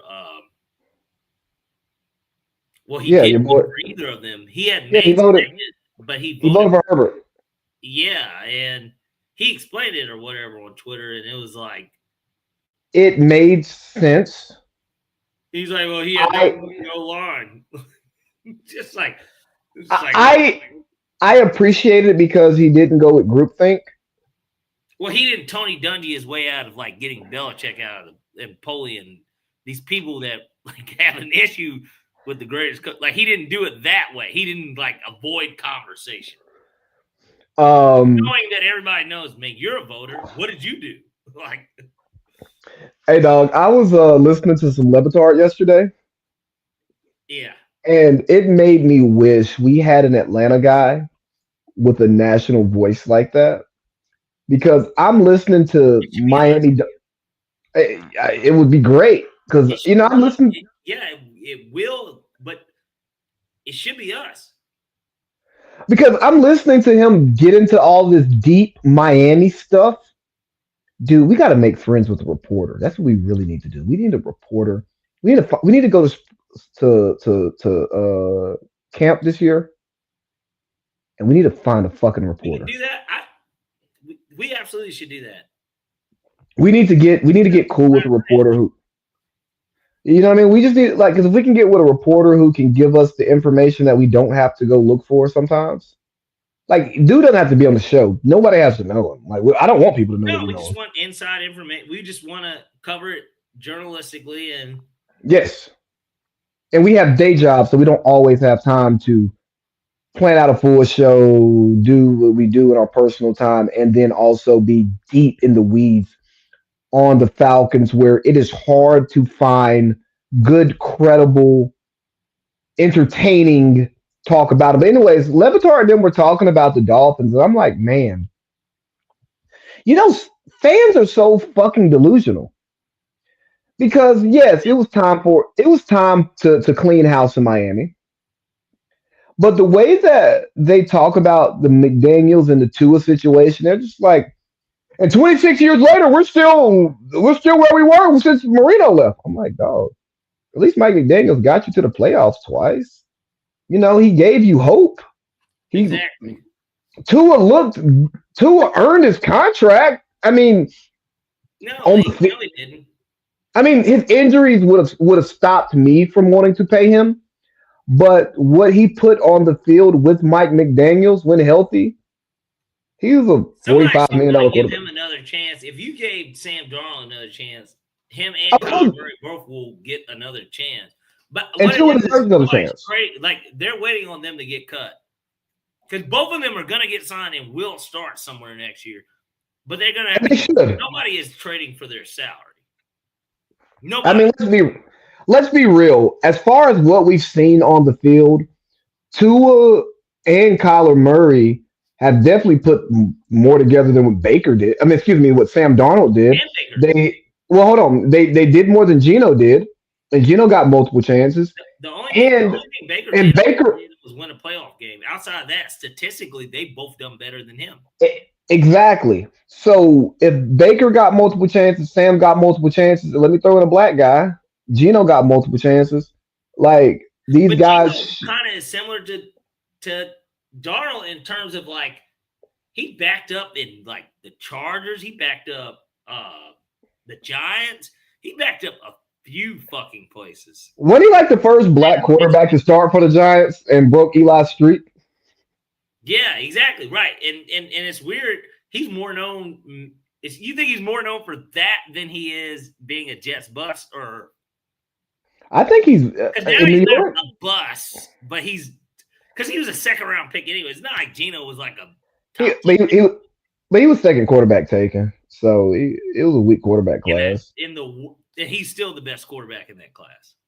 Well, everybody was like, "What are the Bills doing when they drafted EJ Manuel?" Like, if anybody went first in that draft, first round, it should have been Gino. What did you think of EJ Manuel at the time? We're not going to get into that because we got more to do, but I'm just curious. Like Like, then, when he was at Florida State, like, did you think EJ Manuel was good? thought he was gonna go to the NFL. I didn't expect him to do anything. He did what I expected him to do. I just expected him to get drafted later. But real quick, last thing on the AFC East, I think what Mike McDaniel did in his time as the head coach of the Miami Dolphins has set him up to become a premier offensive coordinator for the next 20 Yeah. years. And he'll get another head coaching job and he'll fucking probably be better, but maybe not good enough. But who knows? But he's young and he's brilliant. And there's a lot that he's going to learn, especially coaching under Jim. He's Mm-hmm. going to learn a lot.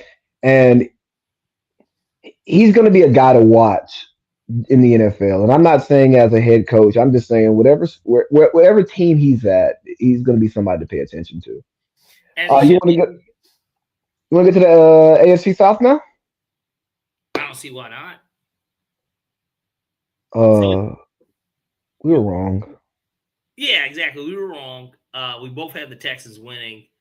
We weren't too far fetched though. They just got off to such a slow start. I think they started 0-2 or 0-3.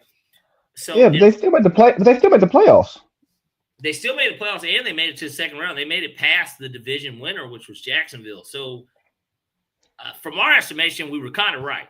But Yeah, but they did their usual. Their second round exit. But you know what? Too, here's the other aspect of that. That division in general, although they had been kind of the Kang the Conquerors, or however anyone would want to phrase it, at the end of the day, I don't think that CJ Stroud got hurt. He played like dog shit in playoffs, obviously. I think in both games, actually. He played like dog shit against the Steelers too. So it wasn't like that was new. He just played a better team than the Steelers in New England in worse weather conditions. But all in all, you were right, at least on the money, at least based on what this says here. It says Trevor Lawrence underrated, which you're saying you don't remember saying. Because I know that you shit on him, but now like you don't, but like, Well, I probably was saying that he was overrated, and but hey, he was a top 5 MVP. AI's got to get his kinks too, right? Yeah, but he had a top 5 MVP season. He played great. He won his division, led his team to the playoffs. He put on for the won Bills. 13 games. Yeah, and like since we're talking about him, I need people to know who may not be who are local and listen to this, who may not be a fan of my Trevor Lawrence commentary. I'm a fan. I want him to be successful. He's from my hometown. But when I say, hey, I don't see it, I see the talent, but I'm not seeing it on the field. I'm looking at his numbers. It's constructive criticism. It's not. Yeah, I'm not saying it from a place of like, oh, I didn't go to Cartersville High School. I'm hating. It's like, no, bro. Like, I want you to be great and do well. But the AFC South is a feisty division. It's competitive, and if Dan Dimes comes back next year, I think it's going to be an interesting division to watch. That's about all I got. If we were for a letter, we would sit here and I'd say, "Give me your way too early prediction." Nigga, I'm even though the draft and free agency had happened, it's like the season's over. Let's talk about it. Like, don't you hate fucking ESPN? Yeah, I don't watch it. Oh my god, can you read that?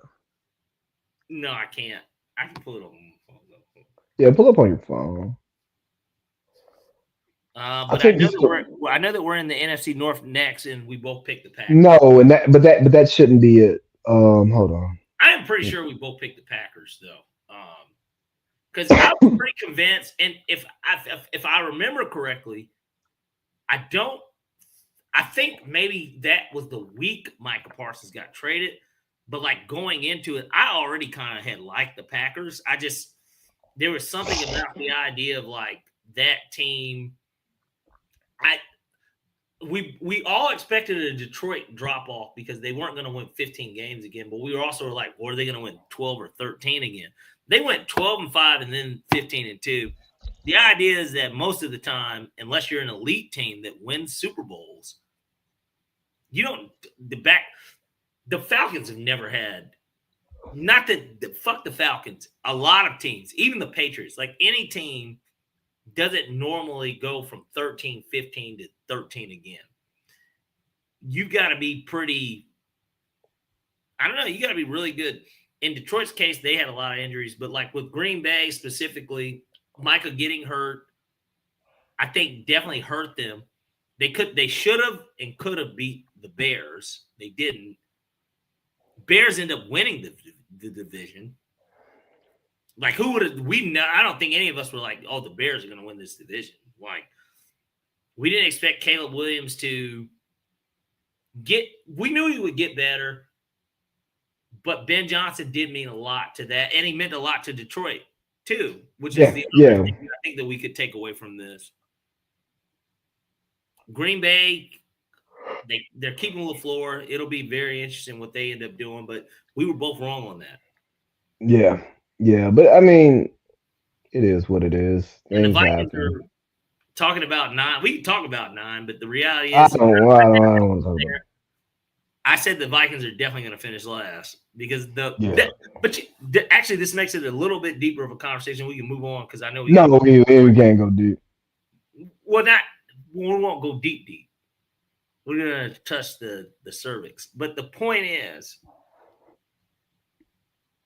all I'm saying is that probably more than likely what I had said there was similar to what everybody else is saying today. Now that we know Seattle won the Super Bowl, you went 14-3, and you let a dude walk for somebody that hasn't played yet. In what world does that work if Andrew Luck or like one of those prospects isn't the dude that is the quarterback? And even then, coming off an injury, if he doesn't accept, I would have given Sam Darnold, if I'm Minnesota, hindsight now, I would have given that nigga a 1 year. I would have gave him the same. I would have given him like a top 10 quarterback on a 1 year deal, like a franchise tag of some sort, or even a 2 year with like give him the deal that he got. You know what I mean? 3 years, 150 guaranteed. So if you cut bait after year 1 because you see that you like something in 9, then you're only eating 20 million. But then you're looking at your quarterback room and you're not paying 9 anything. So if he's playing as well as Sam Darnold played, you know what I mean? Well, you're paying that price for the quarterback. Yeah, it's not favorable because you want to have the cheap quarterback and make everything work. But, you know, there are fantasy owners out here who had Justin Jefferson and pretty much just got worldly screwed the entire season because Justin Jefferson was only good when 9 was hurt. Well, and I feel like 9, their question was always going to be, well, if 9 never gets. Hey, we've talked about 9 too much. Let's get to the AFC North where we were all wrong. Chance to shine, then fuck him. AI didn't find the AFC North in anything I got. It didn't. I'm looking on this now. I'm looking on the Chat GBT one. It's not there. Okay, so it's like the same thing. Well, North. I'm pretty sure we both picked the Ravens. I know I picked the Ravens. Yeah, you had them winning it. Yeah, right? You know. Is them in Green Bay? Yeah, them in Green Bay. Yeah, I'm gonna do it again. I'm gonna pick the Ravens again every year. None of us picked Seattle and fucking New England. So that's and none of us picked the Steelers to win the division. I think I probably had them as a playoff team, but like I think I did too. Just because I thought Aaron Rodgers would, even though the Arthur Smith thing, but I probably had the Bengals making it as well. I think that was going to be one of those divisions where I'm like, well, 3 teams will make it. He gets hurt early, kaputs that. We knew the Browns weren't going to be shit, and so. And they got a Pro Bowl quarterback. And then AFC West, as we've been beating the hell out of the drum of the Patrick Mahomes, they're not going. This was finally the fucking year it happened. But we were just like, man, I'm telling you, they're gonna regress. Like, But here's the thing, dog. They were regressing. They were just so much better than everybody else. but even before Pat blows his knee, Yeah. they were still regret. Like, even if he didn't get hurt, I still don't think they make it. They wouldn't have made it. They weren't gonna make the playoffs that year. Or this year. But shout out to Jim for winning the division. well, Sean, sorry. Oh golly, I'm tripping. Shout out to Sean for winning the division. Jim making the playoffs. Oh, I think that we knew I it would be think one of those. We all knew the Raiders weren't going to be. Some people I did think think the Raiders could be a surprise team. fuck yeah, they're stupid. I think that the Chiefs are going to regress to the mean over the next 5 years, and it's going to be a joy to watch more competitive Too football. early hot take? I don't think that's a too early hot take. No, come on. Tell me, where do they finish next year? I'm not doing that. I don't know. There hasn't been a draft or free agency. I'm not going to. Jeremiah Love is who they draft. I don't. No, I'm not. I'm not going to answer that. I'm going to wait until the draft, and I'm going to wait till we do our prediction show. Certainly missed some time, right? I'm going to wait for our prediction show at the end of August or early September, and that's when people will know where I think they finish. Like, I'm not going to just. We'll talk about it after the draft, maybe a little too, just to tease. We talked about NFC North, NFC South, NFC East, NFC West, which is where our Super Bowl champion comes. Let's do them last. Let's do NFC East first. We probably both picked Philly. Yeah, I was about to say, I think we probably both picked Philly because I definitely thought, similar to there was a regression that we knew was coming from Washington. Nobody thought that they were going to be. Yeah. Philly winning it all last year, and just as like everything about them, probably figure they won. We probably both agree that they. Yeah, but we didn't. It's like you're not going to pick the Giants with Russell Wilson, Jameis Winston, and Jackson Dart, and we weren't going to pick Dallas with Shoddy. But shout out to Shoddy because he had a hell of a season. I remember this though. I did take a shit on him. I definitely took a shit on him because you owe him an apology. I do. I do. I think that the way I got the NFC West too, though, so we can get to Steve. Yeah. Just real quick, I took a shit on Dallas simply because they stuck with what they did. What Buffalo's doing now, they basically it's the same regime to a degree. Is that fair? I mean, for the most part, yeah. Yeah. So let's look at the NFC West, though. Neither of us picked Seattle. No. I think I had the 49ers finishing. Both picked the Rams. I think I had the 49ers finishing last in the division. I thought that the Cardinals would be spicy. I think I had the Cardinals at 3, Seattle at 2, the Rams at 1, and the 49ers at 4. I know I didn't pick San Francisco to go last, but I think that this was one of those divisions too where I was like, don't be surprised if the Cardinals are a 7-10, 8-9 last place. Yeah. Which if that is the case, we were right that this was going to be one of the better divisions in the league. Yeah, we knew that. Your last place team has either that or everybody is cannibalizing each other in their 10-7 and 11-6 or something. Like or they're the NFC South. 3-8-9. Right, where you have 3-8-9 teams. Yeah, I was about to say 7-9. 3-8-9 teams. And the Saints. Who, if they beat us, they are also 8-9. So it's not like they fell too far from the tree. No, shout out to my guy, what's his name? South Carolina, Oklahoma. You know the quarterback. Garcia? No, their starter at the beginning of the year. For the Saints. South Carolina. Rattler. Yeah, my guy Spence. Yeah, Tyler Badgett, and then who's the guy who finally we getting shucked tonight? We getting shucked tonight? Yeah, Ian Shuck. Yeah. But all in all, making these NFL preseason predictions are so difficult because you don't know who's getting better. You don't know who's going to get hurt. You don't know who's going to fit in. You don't know which coaches are going to work. which loss of a coordinator is going to actually truly affect the team, all of these different things. So it's fun to put these predictions out here. And hey, guys, we're going to be somewhat accountable. Maybe next year, I'll actually save the predictions But so you that. normally write them down. Look at what the Oh, internet and AI has done to us. Lee, you used to write this stuff down. I mean, I was depressed when we did that first episode. Wow. That's why you were writing it because you were depressed. No, I'm saying like that's why I wasn't writing it because my head wasn't in the game. Oh, you're saying I at was, the time. I got yeah, I was battling demons. you. Demon. Shit, man. So let's do a little bit of culture. I think that's important to talk about. We Because got we 15 hadn't. I mean, minutes. huh? I said we got about 15 minutes if we follow the time schedule. Well, apparently. Oh no, we are because I've got to do some stuff when we get off here. Um, Mm-hmm.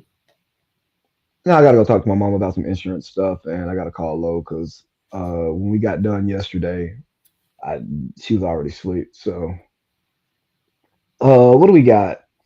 Cardi B had a Blueface on Smedium. You want to start there? Because I don't. We can. I don't see why not. I I, mean, let's talk about Steve first because I think that's important.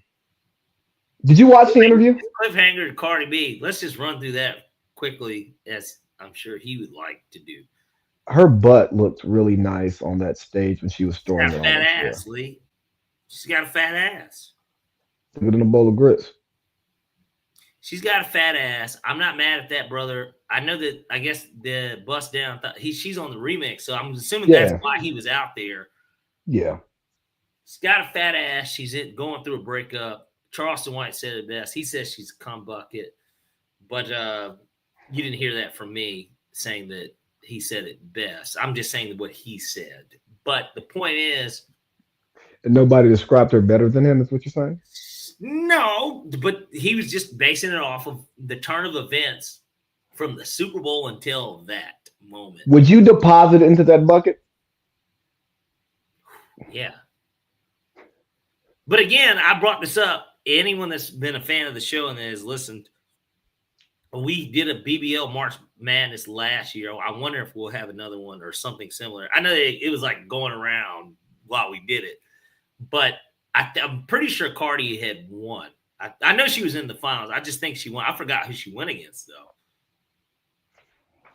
She actually eliminated Kim K in the first round because we were like, well, it's like LeBron like playing in the playoffs at this point. It's like, well, we don't expect him to win, but will we be surprised if he did? No. I'm actually about to see if Chat GPT can find it. You should. I'm pretty sure that that's who we had because we had Justice as the culture referee in that segment because he joined as an ass lover himself. I am a Uh, petty man, but the point is, I love it. I love women. I love beauty, but we had him because he's an ass aficionado himself, just as you are. And so the thing is that I think that the tiebreaker it was between her and someone else. It wasn't beyond. It was like no, because it was yeah, BBLs and yeah. Beyonce's is real. So Yeah. I don't remember who won, but it was a I'm pretty sure it fun. was It was a fun exercise in man stuff. I couldn't crazy find it. ass. But you tell us more about Steve and the jive and shit that he talks. Well, Steve is he's busy right now. Busy doing what? Preparing for Preparing, the or preparing, preparing to prepare to lead this country.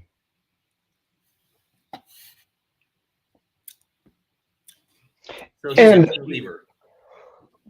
and I came across a post from a great room, from the great chat room, group chat. Sorry, it came from a page called the Melanin Shade Room.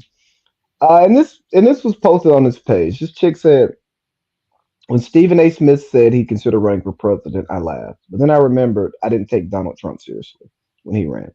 I thought no one would vote for him for obvious reasons. I was wrong. I said all that to say I'm dedicating small parts of my day to ensure this nigga can't even walk for president starting today. Can't take no more chances. there's enough anti-blacks in office. Now, I don't agree. I'm not going to call Stephen A. Smith anti-black. I think that I think to be black is so nuanced, so that just because somebody doesn't share your views on blackness, or how black people should become successful, or whatever the case may be, doesn't make them anti-black. Okay. And this is not me caping for Steve, because if you know me, you know I'm not a fan of Steve. Yeah, you're not a Steve Caper. No, but he did sit down and have an interview. He did sit down and have an Steve. interview Sunday. Yes, Steve, did you not watch it? I call Steve sleep. I actually did not watch the whole thing. I know we've been sending like snippets of it, but I did not watch the whole thing. Maybe I can I watch watched it. I watched about 15 minutes of it. So here's one important thing he talked about, talking about his some of his policy agendas. Oh golly, I can't play it. Why? I'm not hooked up. I forgot. Oh yeah. But long story short, he said we wouldn't have a border crisis under my watch. Hell no. We Yeah, wouldn't but I heard have that this. part. We haven't had this crime that exists in the streets of New York. We ain't defunding any police. I'll be damned if I'm going to have less police officers out there. There's going to be more. So, two things. I I understand for messaging people have to talk about this border crisis, Mm-hmm. but there are underground tunnels. And if the dope and the people come through the underground tunnels, does it really matter what you do above the ground? No. Okay. So the border crisis will always be a problem, guys. Um, and then liberals are bad at messaging. When you hear defund the police, what do you think? I think of they are doing such a bad job overall to where we're safer without their presence. Even though Okay, we know that we need them. what does If that doesn't defund even the make sense, yeah, I know what you're saying. Do you know what defund the police actually means? let's take away resources for them to be able to respond quicker and do their job better. It is it's pretty much let's just reallocate funding and let's change policing. We don't need police to respond to everything. Sometimes we need other people to step in, to help solve the problem, to maintain, peace in your community without a guy with a gun showing up all the time. Yeah. It's not get rid of the police. Are there people on the defund the police side who actually want to get rid of police? Yes. Is there an argument by some of the more woke, and I mean real woke, not what the white people say is woke? Yeah. People who say, "Hey, police, they're new age slave catchers," and so no, we don't need them. I think we need police. Do I think we need more police? No. Uh, do I think we need less police? I don't know. But what I do know is that a lot of the safest places don't have a strong police presence, because Yeah. they're fucking safe. So there aren't police. So more police don't lead to more safety. You You, know, I don't think a lot of people realize that normally when a crime is being committed, that police, for the most part, are not in the general vicinity. I guess you can complain about how quickly they could get there, and I'll be very quick with this because my neighbor called me today, and she's getting a violation for something about here at my house, but she was telling me it wasn't nothing like that. But yeah, I yeah. brought to her attention that I said, I was fucking robbed at gunpoint in this very place once, and I said they seem to care more about some shit on a house that nobody saw. Now that's HOA, which I'm not Yeah, trying to yeah, confuse the two, but I'm just saying in yeah. the sense of that's a crime that was committed specifically against me that I can talk about, but it didn't have anything to do with police presence or time. No, So the things because that people are overreacting to that are about that, normally their heat of the moment shit, especially from a left wing side. I'm sure that it's more of a these people aren't policing correctly.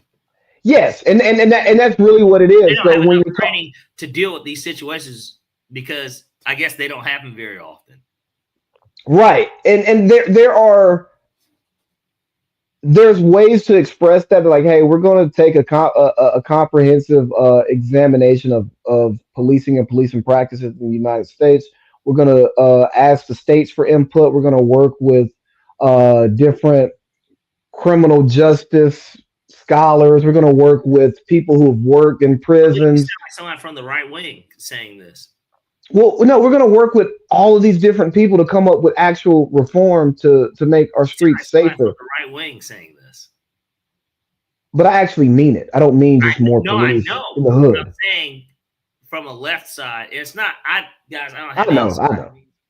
But I'm saying from a left side, it's a no. I'm going to be a cunt about it. You know what I mean? That's basically. Yeah, It's like that is what that shit is. Like, and that's the problem with the left so often is they're like, if you they don't want agree with us, you're converted to the stupid. right. Does that make Yeah, sense? Like, yeah, it's crazy. But back to Steve really quickly, right? And here's one of the reasons why I take time to step on his presidential run. yeah, Steve is factually incorrect on sports far too often for my liking. Steve says things that just sound stupid at times.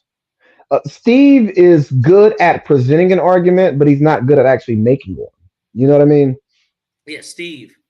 So if you're not good at the job that you're paid $20 million a year to do, and I don't mean good as in attracting ratings, I mean being a valuable It's the source of line. information that people can rely on, right?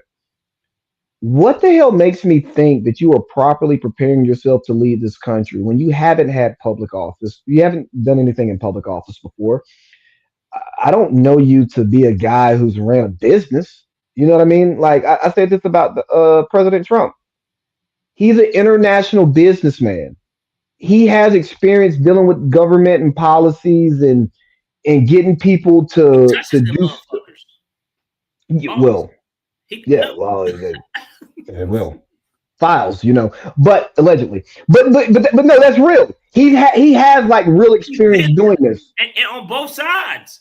Yes, and now He's a Steve, and switch. don't get me wrong. Don't get me wrong. This is not me saying this is not me supporting President Trump because I didn't vote for him. I don't support him. I hate how he's eroding our democracy, and him winning the presidency opens the door for guys like Steve. And here's the thing. Now we know that most presidents are puppets. You're just a figurehead. Yes.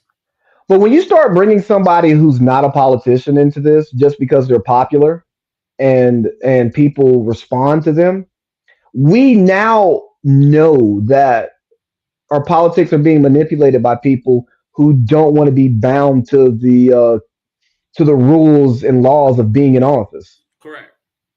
So Steve, he's gonna have handlers. He's gonna have so many puppet strings on him that, bro, it's not even worth it. You know what I mean? Yeah. Like it's not cool. And then I'm sorry, dog. I don't want to turn on my television and the State of the Union is fucking Steve. Well, it opens up with my aquarium saying,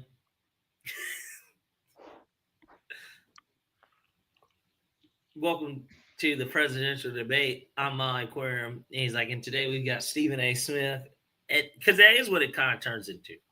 Yeah, man. It's nasty. It's disgusting, and I'm not a fan of it. And I promise you guys, almost every week I'm gonna have something bad to say about Steve and his and his potential run for president because I think it's bad for the country. I think it's bad for Black America.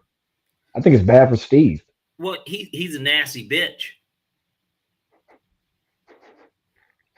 Think about what you think about what a nasty bitch is.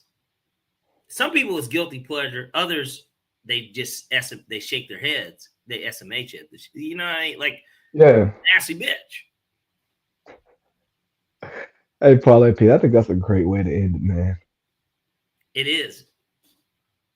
Hey, we'll do this again next week. I'm down. All right, sounds good. Hey guys. Village Vets throwing a party in Cartersville next weekend at the Cellar, 8 to 12. The link to the pre-sales is in the description. I'm gonna have to get a babysitter to do this, but I'm gonna get it done. So I'll be out there too. Shout out to my guy. I was actually thinking about that because I'm like, oh shit, he's with his daughter That's the this weekend. That weekend. is the weekend. But yeah, I was like, oh shit, that's baby weekend. But I got it. I already got it. I'm just gonna. What I'm gonna do is I'm gonna drive to my dad's house, and he's okay, and they're gonna go to church the next morning. So, but I'm staying at your house, obviously. So yeah. Obviously, yeah. Hey, but hey, Parlay Pete, this was great, man. Let me go get out of here and figure out whatever the hell my mom wants, because she texted me on a show day saying, "Hey, can you come down here?" Uh, Right, like you don't know what that even potentially could mean. But well, she told me it's not a big deal. It's just like 5 minutes, but she doesn't bother me on show days to come down there. So like, she wants to see you in person as opposed to it being. Oh, yeah. So it's probably important, and that just makes me a little, antsy. Yeah, I understand. Well, I'll leave everybody with this.